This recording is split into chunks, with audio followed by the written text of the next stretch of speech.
Dr. Park Hana wiped the sweat from her forehead as she stared at the massive stone door buried deep beneath the Himalayan mountains. 3 months of digging had led her team to this moment. The door was covered in symbols that looked nothing like any human writing she had ever seen. "Are you sure this is safe?" asked Kim Sora, the young engineer who had been helping with the excavation.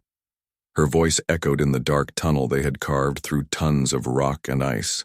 "Nothing about this place makes sense," Hana replied, running her fingers over the strange markings. "These symbols are carved into metal that our scanners can't identify. The door is perfectly preserved after what looks like thousands of years."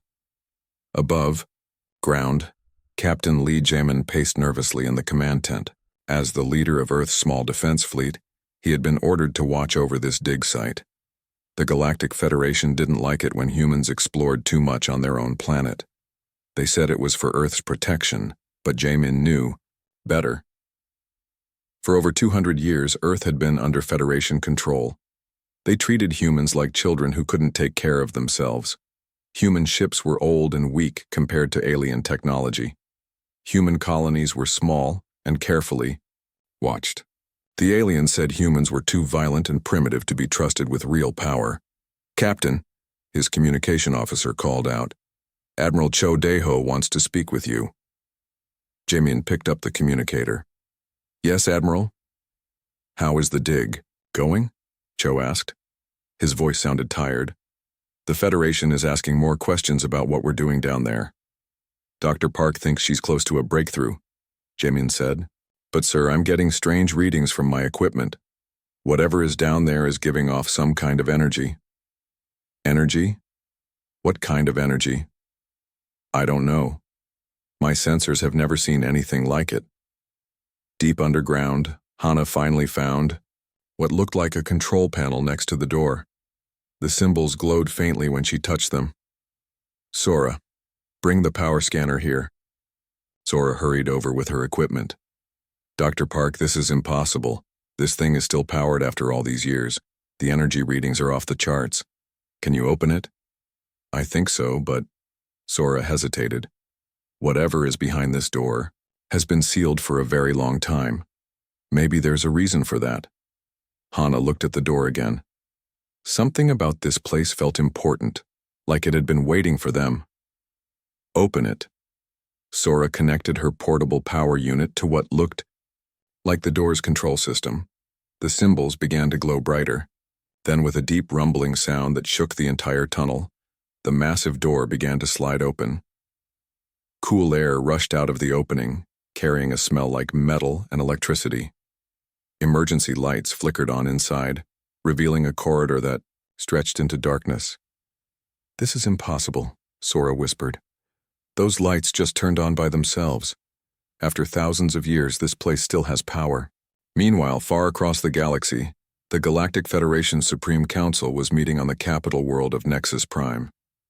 High Commander Zelthara of the Vorthak Empire stood before the assembled alien leaders. "The humans have become too bold," Zelthara said, his forearms gesturing angrily. "They dig where they should not dig. They ask questions they should not ask. It is time to remind them of their place." "The humans are harmless," replied Speaker Zil of the Zilani Collective. "Their technology is centuries behind ours. They pose no threat." "That is not the point," Zelthara snapped. "They must learn to obey.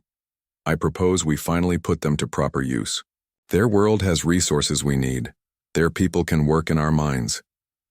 Other council members nodded in agreement. The Morden Republic had been wanting to strip mine Earth's oceans for rare metals. The Krex Dominion thought humans would make good test subjects for their biological experiments. "Very well," said the council speaker. "We will begin preparations to fully integrate the human worlds into our territories. They have had enough time to prove themselves worthy of independence. They have failed." Back on Earth, Hana and Sora walked carefully down the ancient corridor. The walls were covered in more strange symbols, but these ones seemed to be moving, shifting and changing as they watched. "Dr. Park," Sora said, her voice shaking. "Look at this." They had entered a vast underground chamber. The ceiling disappeared into darkness above them. In the center of the room stood a massive crystal that pulsed with blue light. Around it were what looked like computer terminals, but the design was unlike anything either woman had ever seen. "This technology," Hana breathed. "It's not human, but it's not like anything the Federation uses either." Sora approached one of the terminals. "The energy readings here are incredible. This single crystal is putting out more power than our entire planetary grid." As she got closer, the terminal suddenly came to life. Holographic displays appeared in the air, showing star maps and symbols. Then a voice spoke, clear and strong, in perfect human language. "Welcome, children of Earth. We have been waiting for you." Both women jumped back in shock. The voice continued, "Do not be afraid. You are safe here. You are among friends. You are among family." Who are you?" Hana managed to ask. "I am the Protector. I was left here by your true ancestors to watch over you while you grew. The time of your awakening has come." "Our ancestors?" Sora asked. "But this place is thousands of years old. Humans didn't have this kind of technology thousands of years ago. The humans who built this place were not your immediate ancestors," the Protector explained. "They were the humans who came before. The humans who ruled the stars. The humans who chose to sleep so that you could wake." The holographic displays changed, showing images of vast space fleets and cities that floated among the stars.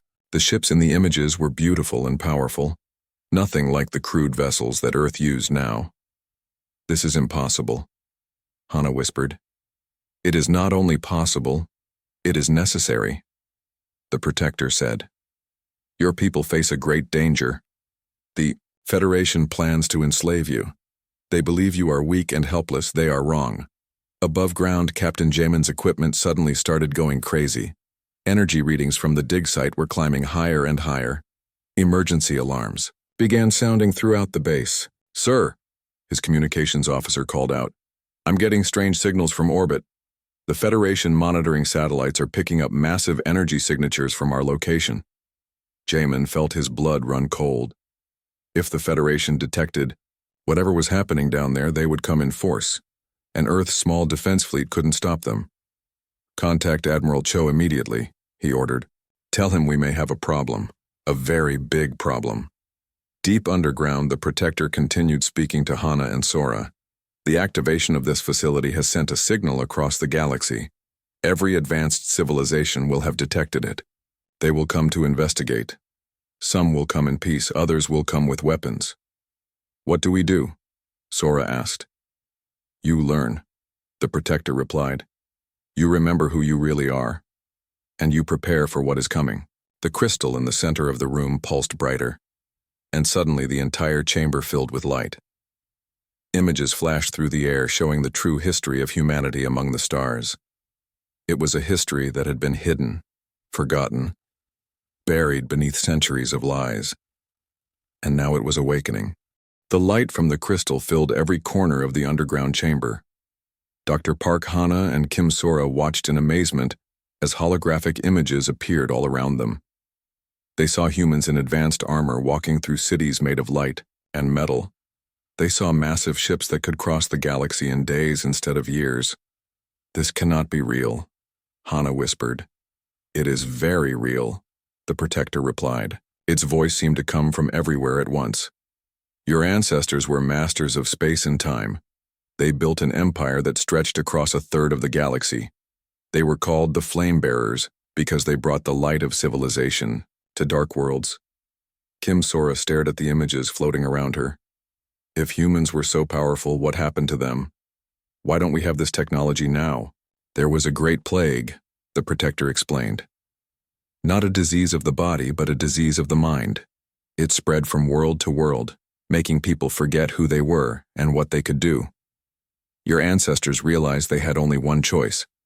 They had to sleep until the plague passed." "Sleep?" Hana asked. "They put themselves into deep stasis, hidden in secret places across the galaxy. They left guardians like me to watch over their children while they slept. You are those children, grown up at last." Above ground, Captain Lee Jamin was having the worst day of his military career. His equipment was showing energy readings that should have been impossible. His ships were acting strangely, their engines running better than they ever had before, and his communications officer had just given him news that made his blood freeze. "Sir, we're detecting Federation ships approaching Earth, a lot of them." "How many?" "At least 50 vessels, sir. They'll be here in 6 hours. Jamin grabbed his communicator. "Admiral Cho, we have a situation." Admiral Cho Daiho had been expecting this call. His own sensors had been tracking the approaching Federation fleet. "I know, Captain. They're coming to investigate the energy signature from your dig site. Sir, what do we do? 50 ships against our 12? "We do what humans have always done," Cho replied grimly. "We fight with everything we have and hope it's enough." But, even as he said it, Cho knew it wouldn't be enough. Earth's ships were old and weak. The Federation had been making sure of that for over 2 centuries. They gave humans just enough technology to be useful, but never enough to be independent. In orbit around Earth, something strange was happening to the human ships. Lieutenant Yoon Minho was the first to notice it. He was pilot of the Earth defense ship Courage, one of the newer vessels in the fleet. But as he ran his pre-flight checks, nothing was working the way it should. "Control, this is Courage," he radioed. "My ship is changing itself." "What do you mean, changing?" came the reply from the ground. "The hull is reshaping. My weapons, systems are upgrading themselves. My engine is producing 3 times normal power. Control, I think my ship is becoming something else." Similar reports came in from across the fleet. Every human vessel was transforming, upgrading itself with technology that shouldn't exist. The changes weren't random. They were purposeful, as if the ships remembered how they were supposed to work. Back underground, the Protector was showing Hana and Sora the truth about their galaxy. "The Federation thinks they discovered space travel on their own," it said. "They are wrong. They learned by studying the ruins your ancestors left behind, but they understood only small pieces. They built their civilization on incomplete knowledge." The holographic displays changed, showing the current galactic map. "Look carefully at the Federation's territory. Do you see the pattern?" Hana studied the display. "They've built their major colonies around human ruins." "Exactly. Every major Federation world was once a human world. They built their cities on top of yours. They used your technology without understanding what it really was." Kim Sora felt sick. "So they've been lying to us this whole time. We're not primitive. We're the original civilization." "Your ancestors were the teachers of the galaxy," the Protector confirmed. "And now their children are being treated as slaves by their former students." The crystal in the center of the room pulsed brighter. Suddenly new displays appeared showing real-time views of space around Earth. The approaching Federation fleet was clearly visible. "They come to stop your awakening," the Protector said. "They fear what will happen when you remember who you are." "What can we do?" Hana asked. "They have 50 ships. We have 12 old ones." "You have much more than that," the Protector replied. "Your ancestors prepared for this day. Every human ship carries sleeping technology. Every human world has hidden defenses. The awakening has begun." On the Federation flagship Dominion, High Commander Zelthara studied the energy readings from Earth with growing concern. His science officer, a nervous creature named Veltar, approached with new data. "Commander, the energy signature is unlike anything in our databases. It's similar to the old ruins we found on Kepler 442, but much stronger." "Those ruins were dead," Zelthara growled. "This is clearly active human technology. How did they develop something so advanced without us knowing?" "Sir, there's something else. We're detecting changes in the human fleet. Their ships are somehow upgrading themselves." Zelthara's 4 eyes narrowed. "Impossible. We control their technology. We give them only what we allow them to have." "Nevertheless, sir, their power signatures are climbing rapidly. Some of their vessels are now reading as more advanced than our own." In the underground chamber, the Protector began revealing the full scope of what was happening.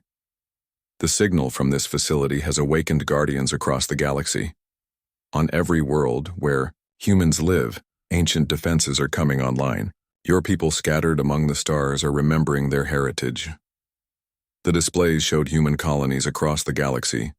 On each world, structures were rising from beneath the ground. Ancient facilities were powering up.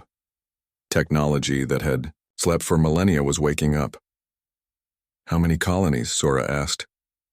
Over 3,000, the Protector replied. Your ancestors were very thorough. They made sure their children would be everywhere when the time came to wake up. Hana realized the implications. The Federation doesn't know about most of these sites. They think they control human space, but we've been everywhere all along. Correct. And now that control is ending. Above ground, Captain Jamin received an emergency communication from Admiral Cho. Captain, something is happening to our ships. They're not just upgrading. They're becoming more advanced than anything the Federation has. I need you down there to find out what's causing this. Sir, Dr. Park activated something in the ruins. Some kind of ancient human facility. Ancient human? Captain, humans didn't have advanced technology thousands of years ago. Apparently we did, sir. And apparently we still do. The Federation fleet was now only 4 hours from Earth. On the bridge of the Dominion, Zelthera was receiving reports that made no sense. Commander, Veltar said, his voice shaking. Long-range sensors are detecting similar energy signatures from human colonies across the galaxy. Dozens of them, all activating simultaneously. That's impossible, Zelthera snarled. Contact the Galactic Council. Tell them we have a situation that goes far beyond one primitive world. In the depths of the Himalayan facility, the Protector prepared to reveal the most important truth of all. Your ancestors left instructions, it said. When the time came for awakening, I was to give their children a choice. You can remain as you are, limited and controlled by others, or you can accept your true heritage and become what you were always meant to be. What does that mean? Hana asked. It means taking responsibility for the galaxy your ancestors once protected. It means using your power not to conquer, but to heal. It means becoming the flame bearers once again. The crystal pulsed, and suddenly both women felt something change. Inside them, knowledge flowed into their minds. Understanding of technology beyond anything they had imagined. The ability to interface directly with systems that had been waiting centuries for human touch. We accept, Hana said, speaking for all humanity. The Protector's voice carried a note of satisfaction. Then let the awakening begin. The galaxy is about to remember why they once called humans the guardians of all life. Above them, the transformed human fleet began to move into defensive positions.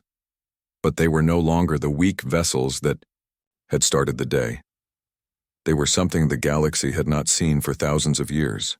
They were human warships, awakened and ready for battle. The Federation fleet dropped out of faster-than-light travel at the edge of Earth's solar system.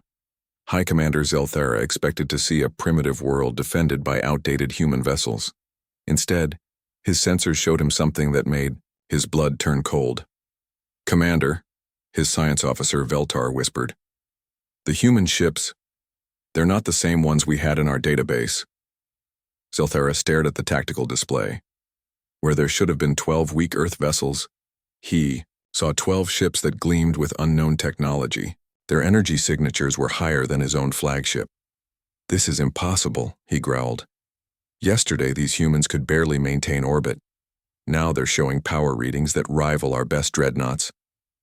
On the bridge of the Earth Defense, Ship Courage, Lieutenant Yoon Minho felt like he was piloting a completely different vessel.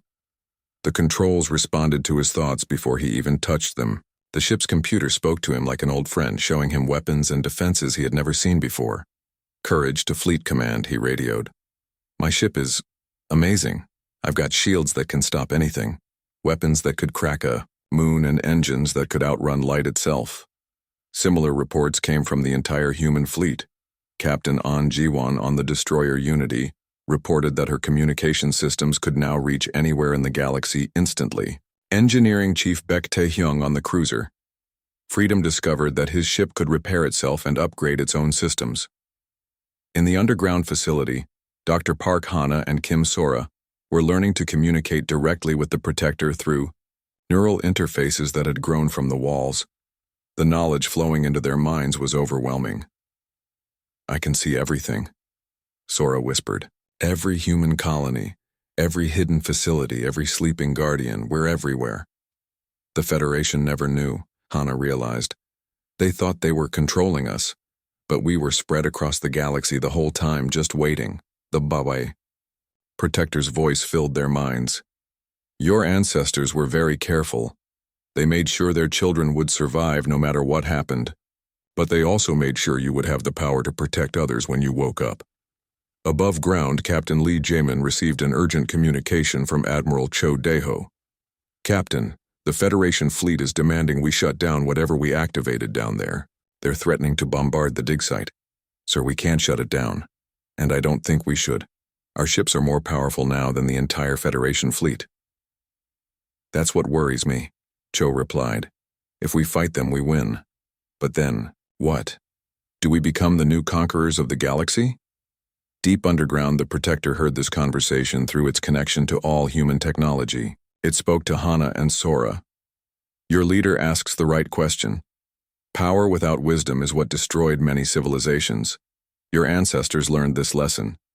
That is why they left instructions." New displays appeared around them, showing the ancient human codes of conduct. The flame-bearers had rules about how to use their great power. "Protect the weak," Hana read from the floating text. "Guide the lost. Give hope to the despairing. Never use strength to dominate. Always use it to heal.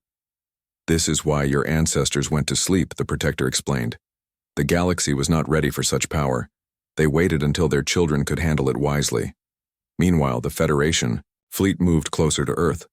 Zelthara was growing more desperate. His reports to the Galactic Council had been met with disbelief and fear. Other Federation commanders were reporting similar awakenings on human colonies across their territory.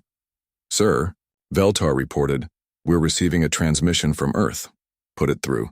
The view screen showed Admiral Cho Deho sitting calmly in what appeared to be a completely redesigned command center.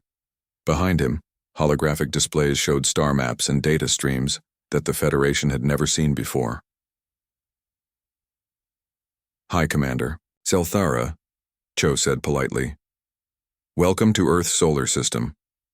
"Admiral," Zelthara snarled, "you will immediately shut down whatever illegal technology you have activated. The Galactic Federation does not authorize such developments." Cho smiled. "Sadly, I'm afraid the Federation no longer has authority over human space. As of today, we are resuming our proper place in the galaxy. Your proper place is as a protected species under Federation oversight." "No," came a new voice. Dr. Park Hana appeared on the screen beside Admiral Cho. "Our proper place is as the species that taught your ancestors how to reach the stars." Zelthara's 4 eyes widened. Behind him, his bridge crew murmured in shock. Ancient Federation legends spoke of the Flame-Bearers, the mythical first civilization that had brought technology to the galaxy. But those were just stories. "You're lying," he said, but his voice lacked conviction. Hana gestured, and the display changed to show historical records from the Federation's own archives. But now the corrupted data was clear, the missing pieces filled in. The evidence was overwhelming. Every major Federation world was built on human ruins. She said calmly, "Your technology comes from studying our ancestors' leftovers. Your star maps follow routes we established. Your government is organized according to principles we taught your people long ago." On the bridge of the Dominion, Veltar whispered to his commander, "Sir, if this is true, we're not the advanced civilization we thought we were. We're just children playing with toys we don't understand." Zelthara refused to accept it. "Even if your claims are true, it doesn't matter now. You are 50 ships. We are 50,000 across the galaxy. You cannot stand against the entire Federation." "You're right," Admiral Cho said. "We can't. Fortunately, we don't have to." The display changed again, showing the galaxy-wide view. Red dots appeared on hundreds of worlds, human colonies where ancient facilities were awakening. Each dot represented defense systems that were coming online. guardian ships that were powering up, and human populations that were remembering their true heritage. 3,000 human worlds, Hana said quietly. All of them now have access to their ancestral technology. All of them are now beyond your ability to control. In the underground facility, Kim Sora was watching the confrontation through the Protector's sensors. "Are we going to fight them?" she asked. "Only if they force us to," the Protector replied. "Your ancestors preferred to teach rather than destroy. That wisdom must guide you now." The Protector opened communication channels to every human colony simultaneously. Across the galaxy, people heard the same message. "Children of Earth, the time of sleeping is over. You are the inheritors of the greatest civilization the galaxy has ever known. But with that inheritance comes responsibility. You must use your power to protect, not to conquer, to heal, not to harm, to teach, not to rule." On Federation worlds, alien populations watched in amazement as human districts suddenly transformed. Ancient technology awakened, turning simple, human neighborhoods into centers of incredible advancement. But the humans didn't use their new power to take revenge. Instead, they began sharing. Human doctors suddenly had access to medical technology that could cure diseases thought incurable. Human engineers began repairing infrastructure with methods that seemed like magic. Human teachers started explaining scientific principles that advanced alien civilizations beyond their current understanding. High Commander Zelthera watched the reports flowing in from across Federation space. Everywhere, humans were becoming more powerful than the species that had ruled over them. But instead of rebellion, there was cooperation. Instead of war, there was healing. "I don't understand," he said to Veltar. "They have the power to destroy us all. Why aren't they using it?" On Earth, Dr. Hana provided the answer through the open communication channel. "Because destruction was never our way," she said. "Your people misunderstood what it meant to be advanced. You thought it meant having the biggest weapons and the most territory. Our ancestors learned that true advancement means having the wisdom to know when not to use your power." The Protector spoke through Hana's voice, addressing not just the Federation fleet but the entire galaxy. "For 10,000 years you have lived in the shadow of human achievement without knowing it. You built your civilizations on our foundation. You reached the stars using our roads. Now you have a choice. Continue as you are, fighting over scraps and treating the weak as tools, or learn from us what it truly means to be civilized." Admiral Cho opened a new channel to all Federation forces. "We're offering you something your empire never could. Genuine partnership. Work with us to heal the galaxy. Help us protect those who can't protect themselves. Join us in building something better than conquest and control." Across space, on hundreds of Federation ships, alien crews looked at each other with wonder. For the first time in their lives, they were being offered a choice to be something more than soldiers and servants. On the Dominion, Zelthara faced the hardest decision of his military career. He could order an attack, but his own sensors told him it would be suicide. The human ships were far beyond anything his fleet could match. "Sir," Veltar said quietly, "perhaps we should listen to what they're offering." Zelthera looked at the tactical display one more time. Then he made a choice that would change the galaxy forever. "Open a channel," he said. "To all ships. We're standing down." In the underground facility, the Protector's ancient systems recorded this moment with satisfaction. High Commander Zelthera's decision to stand down was not welcomed by everyone in the Federation. Within hours of his retreat from Earth, the Galactic Council stripped him of his command and declared him a traitor. The more aggressive species formed a new alliance called the Coalition of Order, determined to crush the human awakening before it could spread further. "The humans have made fools of us all," declared war leader Koth of the Morden Republic as he addressed the coalition fleet. "They use some hidden technology to trick Zelthera into surrender. But we know the truth. No primitive species could develop such power on their own." The coalition fleet was the largest military force ever assembled in galactic history. 2,000 ships from 12 different species, all united by their refusal to accept that humans had any right to advanced technology. They gathered at the edge of Federation space, preparing for what they called the final solution to the human problem. On Earth, the Protector monitored the Coalition's preparations with ancient sensors that could see across the galaxy. In the COD underground facility, Dr. Park Hana and Kim Sora felt the weight of what was coming. 2,000 ships, Sora whispered as she studied the holographic displays. Even with our new technology, can we stop that many? Your ancestors faced worse odds, the Protector replied calmly, and they had something more powerful than any weapon. What? Hana asked. They had the entire solar system. The displays changed to show Earth's sun and planets. But now Hana and Sora could see what had been hidden for millennia. Jupiter wasn't just a gas giant. It was a massive weapons platform disguised as a planet. Saturn's rings weren't ice and rock. They were defensive barriers that could stop any attack. The asteroid belt wasn't random debris. It was an army of sleeping guardians. The whole system is a fortress, Hana breathed. Your ancestors never believed in half measures, the Protector said. When they decided to protect something, they protected it completely. Above ground, Captain Lee Jamin was coordinating with Admiral Cho Daeho as reports came in from across human space. The Coalition wasn't just targeting Earth. They were planning simultaneous attacks on every major human colony. Sir, we're getting reports from New Seoul, New Busan, and the Jeju Station, Jamin reported. Coalition forces are moving against all of them. How many of our colonies have activated their defenses? Cho asked. About half so far. The process is taking longer on worlds where the facilities were buried deeper. We need to buy them time, Cho decided. If the Coalition can destroy our colonies before they wake up, it won't matter how powerful Earth becomes. In space around Earth, the human fleet was undergoing its final transformation. Lieutenant Yoon Minho watched in amazement as his ship, the Courage, grew larger and more complex.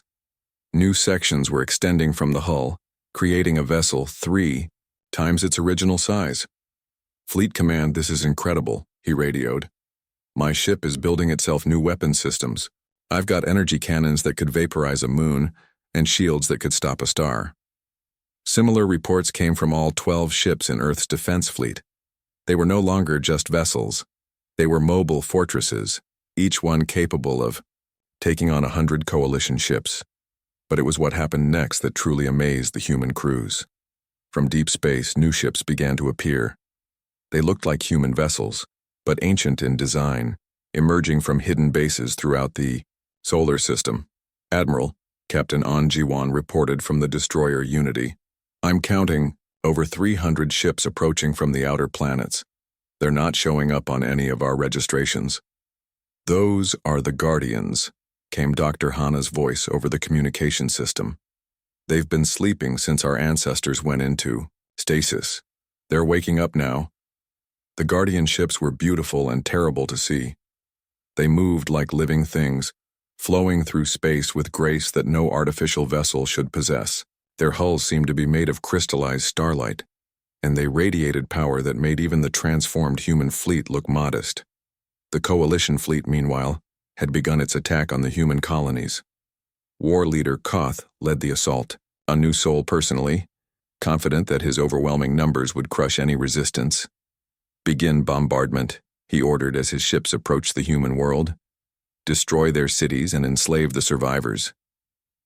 But as his weapons fired, something impossible happened. The shots simply disappeared, absorbed by defensive fields that appeared around the planet.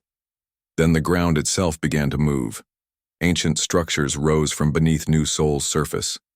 Towers of crystal and metal climbed into the sky, their tips glowing with energy that hurt to look at.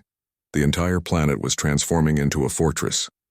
Sir, Koth's tactical officer reported in a shaking voice. The planet is shooting back. Beams of pure energy lanced out from New Seoul's surface, striking Coalition ships with precision that was almost casual. Each shot disabled rather than destroyed, leaving enemy vessels helpless but alive. Similar scenes played out across the galaxy as human colonies awakened to their true nature. The Coalition had expected easy victories against weak settlements. Instead, they found themselves facing defensive systems that treated their most advanced weapons like toys. Back at Earth, the Protector was preparing for the main assault. Through its connection to Kim's Sora, it began activating the solar system's ultimate defenses. What you are about to see, it told her, is why your ancestors were called the guardians of all life. They never built weapons to destroy. They built them to protect. The first change was subtle. The asteroid belt began to move not randomly but with purpose. Thousands of rocky bodies shifted position, forming geometric patterns in space. Then the rocks began to unfold. Each asteroid was actually a sleeping ship.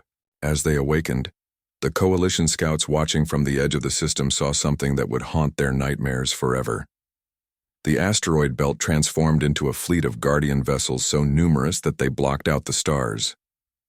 "Report," demanded Coalition Supreme Commander Vex's Tar as he received updates from his scouts. "Sir," the scout captain replied, his voice broken with fear. "Earth doesn't just have a defense fleet. The entire solar system is a defense fleet." The main Coalition Armada jumped into Earth's system expecting to face a few dozen human ships. Instead, they found themselves surrounded by thousands of guardian vessels, with more emerging from hidden bases on every planet and moon. But the true shock came when Jupiter began to change. The gas giant storms parted like curtains, revealing the massive structure hidden within. It was a station the size of Earth's moon, bristling with weapons that could destroy entire fleets. "This is impossible," Vextar whispered as his sensors tried to process what they were seeing. "No species could build something like that." "We didn't build it in a day," came Admiral Cho's voice over the communication channels. "We had 10,000 years." The Guardian ships moved with coordinated precision that no living fleet could match. They surrounded the Coalition Armada completely, but their weapons remained powered down. This was not an attack formation. It was a demonstration. From the Jupiter station, a new voice spoke. It was the Protector, but now its full consciousness was awake and active. "Coalition forces," it said, and every ship in the system could hear it clearly. "You have come here to destroy what you do not understand, but you will not be harmed if you choose to learn instead." "We will never surrender to primitives," Vextar screamed. "Then you will observe," the Protector replied calmly. What followed was not a battle, but a lesson. The Guardian ships began demonstrating their capabilities, not by attacking, but by performing impossible feats of engineering. They rearranged entire asteroid fields in minutes. They created new moons from space dust. They built temporary space stations that gleamed like jewels among the stars. "This is what your ancestors were truly capable of," the Protector explained as the demonstrations continued. They could reshape worlds, build new stars, and guide the evolution of entire species. But they chose instead to use their power to heal and protect. On the Coalition flagship, Vextar watched his enemy display power beyond his ability to comprehend. His weapons were useless against ships that could rebuild themselves faster than he could damage them. His strategy was worthless against an enemy that controlled the very space they fought in. "Sir," his tactical officer reported, "our ships, they're being upgraded." "What?" "The human technology is somehow improving our vessels. Our engines are more efficient, our life support is cleaner, our weapons are more precise. They're making us better." Across the Coalition fleet, the same thing was happening. Human nanobots were spreading to every ship, not to sabotage, but to repair and improve. Crews that had been breathing recycled air for months suddenly found themselves with atmosphere as fresh as a garden world. Ships that had been breaking down were suddenly running better than when they were new. "Why are you helping us?" Vextar demanded over the open channels. Dr. Hana's voice answered from the underground facility on Earth. "Because that's what civilization means. Not just having the power to destroy your enemies, but having the wisdom to turn them into friends." The demonstration continued for hours. The Coalition fleet watched in growing amazement as the Guardians terraformed a dead moon into a garden world in real time. 6 months had passed since the Coalition's surrender at Earth. The galaxy was still trying to understand what had happened. Ancient human facilities on 3,000 worlds were now fully operational. The mysterious Guardian ships patrolled trade routes, protecting merchant vessels from pirates and ensuring safe passage for all species. Dr. Park Hana stood in what had once been the Federation Council chambers on Nexus Prime. The building had been transformed by human technology, its cold metal walls replaced with living crystal that hummed softly with energy. Representatives from every known species sat in comfortable chairs that adjusted automatically to their unique physiologies. "The vote is complete," announced Speaker Lim Soo-young, the human diplomat who had been chosen to lead the new Galactic Cooperative Council. The motion to establish the Mutual Aid Protocol passes with support from 87% of member worlds. The protocol was simple but revolutionary. Any world facing disaster, disease, or conflict could request help from the cooperative. Resources would be shared freely, with advanced species helping less developed ones grow and learn. It was everything the old Federation had claimed to be but never was. In Earth's solar system, Kim Sora walked through the corridors of the Jupiter Station. The massive facility was now the center of galactic research, where scientists from hundreds of species worked together to solve the universe's greatest mysteries. Human technology had made it possible for beings with completely different biology to work side by side. Dr. Sora called out a young Zilani researcher named Velnara. "The new medical center on Kepler 442 is reporting incredible results. The human healing technology has cured diseases we thought were impossible to treat." Sora smiled. "That's wonderful. Have you heard from the Morden Republic lately?" "Yes. They've completely abandoned their military expansion plans. They're using their industrial capacity to build hospitals and schools instead. War leader Koth says his people are happier than they've been in centuries." It was the same story everywhere. Species that had spent their entire history fighting over resources now had access to human technology that could create whatever they needed. Worlds that had been strip-mined for metals were being restored to garden paradises. The galaxy was healing. But the most important changes were happening on the political level. On Earth, Admiral Cho Daeho met with representatives from the former coalition species. The meeting took place in the same underground facility where the Protector had first awakened, though the chamber had been expanded and made more comfortable. "Admiral," said former Supreme Commander Vexistar, who now served as the Krex Dominion's ambassador to humanity, "my people want to know how you did it." "Did what?" Cho asked. "How you convinced your entire species to use this incredible power responsibly. Most civilizations would have used such advantages to conquer the galaxy." Cho looked at the holographic displays showing human colonies across space.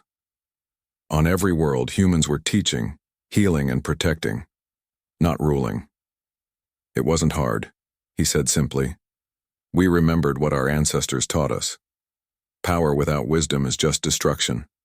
Strength without compassion is just cruelty." Captain Lee Jamin, now promoted to Admiral of the Guardian Fleet, was patrolling the Outer Rim territories where pirates had once made life miserable for honest traders. His flagship, the Protector's Dream, was one of the new vessels built using ancient human designs. It was beautiful rather than threatening, its crystalline hull glowing softly in the darkness of space. "Admiral," reported Lieutenant Yoon Minho from the navigation station, "we're receiving a distress call from a Thalen merchant convoy. They're under attack by raiders near the Vale Nebula." "Set course immediately," Jamin ordered. "Maximum speed." The May ship responded instantly, crossing dozens of light years in minutes. They arrived to find 3 small raider vessels attacking a convoy of peaceful traders. But instead of destroying the attackers, Jamin used a different approach. "Raider vessels," he announced over open channels. "You are surrounded and outgunned. But we're not here to fight you. We're here to offer you something better." The raiders, expecting a battle, were confused when the Guardian ship simply waited. Then Jamin deployed a new type of technology the humans called choice beams. Energy washed over the raider ships harmlessly, but it carried information directly to their crew's minds. They saw images of what their lives could be like if they chose cooperation over violence. They saw former pirates now working as protected convoy escorts, earning honest pay and the respect of their communities. Within an hour, all 3 raider vessels had surrendered, and requested to join the cooperative's rehabilitation program. Another successful conversion, Minho reported with satisfaction. Our ancestors would be proud, Jaemin replied. In the deepest part of the Himalayan facility, the Protector's crystal core pulsed with contentment.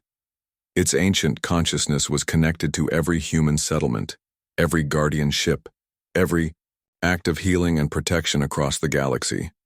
Dr. Hana visited the core chamber regularly, serving as the primary liaison between humanity and their ancient guardian. "How are we doing?" she asked during one of her visits. "Better than I had hoped," the Protector replied. "When your ancestors went to sleep, they worried that their children might become just another conquering species. Instead, you have become something rarer and more valuable." "What's that?" "Teachers, healers, protectors. You use your inheritance not to rule others but to help them grow." The displays around the chamber showed the current state of galactic civilization. Crime rates had dropped to historic lows as species learned to cooperate instead of compete. Scientific advancement was accelerating as knowledge was freely shared. Even the most aggressive species were beginning to understand that peace was more profitable than war. "There is one thing that concerns me," the Protector admitted. "What?" "Your people are so focused on helping others that you sometimes forget to take care of yourselves. The ancient humans made the same mistake. They gave so much of themselves to protecting the galaxy that they nearly forgot how to live." Hana nodded. It was true that many humans had thrown themselves completely into their new roles as galactic guardians. "What do you suggest?" "Remember that protecting others includes protecting your own culture, your own happiness, your own right to exist peacefully. You cannot pour from an empty cup." This wisdom was shared with human communities across the galaxy. Soon, human worlds began establishing cultural centers alongside their healing facilities. They created art galleries next to their research laboratories. They built parks and gardens where people could simply enjoy life without always working to save someone else. The balance was important. Humans needed to be both guardians and people. On the former Federation capital world, Speaker Lim Soo-young was concluding another successful cooperative council session. The topic had been the establishment of new trade routes that would benefit all member species equally. "Before we adjourn," she announced, "I want to share something. We received a message today from the Vorthak Empire. High Commander Zelthara, who was stripped of his rank for refusing to fight humanity, has been restored to his position by popular demand. His people have declared him a hero for choosing wisdom over war." The chamber erupted in cheers from representatives of every species. Even former enemies were learning to celebrate each other's growth. As the delegates filed out, Soo-young looked up at the crystal ceiling that showed real-time images of space around them. Guardian ships moved in gentle patrols, their hulls glowing like stars. Human colonies sparkled with the lights of peaceful civilization. Trade convoys traveled safely under the protection of species that had once been pirates and raiders. Captain An Ji-won, now serving as Earth's chief communications officer, approached with the daily reports. "Speaker, we have updates from across the galaxy. The medical program on New Busan has eliminated 3 more genetic diseases. The terraforming project in the Andromeda sector is ahead of schedule, and the educational exchange program has waiting lists on over 500 worlds." "Any problems?" Soo-young asked. "Only good ones. We're running out of qualified teachers. Every species wants to learn human technology and philosophy. We may need to expand the academy programs." It was a wonderful problem to have. That evening, as the artificial day cycle dimmed on Nexus Prime, Soo-young walked through the gardens that human technology had created in the heart of the space station. Beings from dozens of species sat together, on benches, their children playing games that combined traditions from across the galaxy. A young Zalani girl ran up to her, speaking in perfect human language. "Ms. Speaker, is it true that humans can make new planets?" "We can help fix broken ones," Soo-young replied gently. "But the best planets are the ones where everyone works together to take care of them." "Like this one?" "Exactly like this one." As she watched the child run back to her friends, A mixed group of human, Zilani, Morden, and even young Vorthak playing together. Suyong felt a deep satisfaction. This was what the ancient humans had dreamed of when they went to sleep. A galaxy where children of all species could grow up together in peace. The Protector's voice whispered in her mind, carried by the neural interface all human leaders now wore.